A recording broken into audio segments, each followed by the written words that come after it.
Si tu penses être avec ton âme sœur, ta flamme jumelle, ta moitié, vraiment que tu sens qu'il y a un lien karmique, eh bien, justement, je vais te donner un message par rapport à l'oracle des contrats d'âme. Donc, c'est vraiment pour les personnes qui sont avec leur âme sœur, leur flamme jumelle, que tu sens qu'il y a un lien de vie antérieure entre vous, qu'il y a quelque chose qui a été évident tout de suite dès votre rencontre et que tu n'arrives pas à t'expliquer cette évidence. D'accord?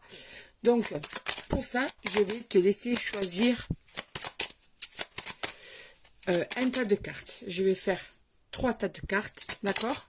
Allez, 1, 2, 3. Je vais mettre 4 cartes dans chaque tas de cartes et je vais te délivrer le message de ton âme sœur ou de ta flamme jumelle, ou bien tout simplement aussi l'état de votre relation. C'est les cartes qui vont choisir d'après le message.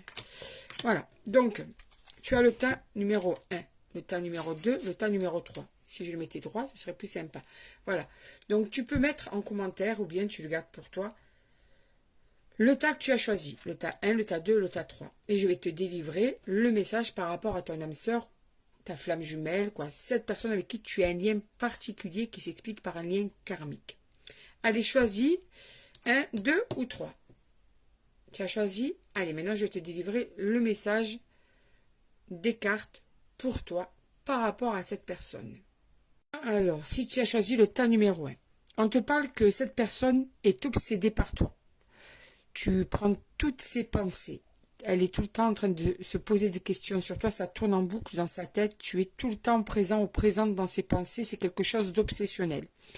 Mais cette personne a un fort ego, un ego qui peut gâcher la relation, qui peut gâcher aussi le fait qu'elle ne se remette pas en question ou qu'elle ne veuille pas te montrer qu'elle se remet en question, qui a du mal à entendre ce que tu lui dis. Son ego est un blocage.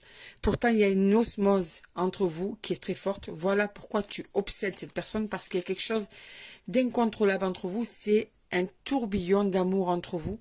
C'est véritablement le couple. Vous ne faites qu'un quand vous êtes ensemble. Tu vois, c'est vraiment ça. Vous ne faites qu'un quand vous êtes ensemble.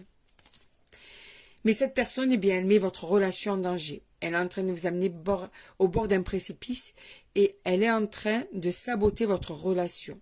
Malgré tout l'amour qu'il puisse y avoir, par son ego, par différents actes et différentes paroles, elle est en train d'amener votre relation au bord d'un précipice. Elle vous met en danger.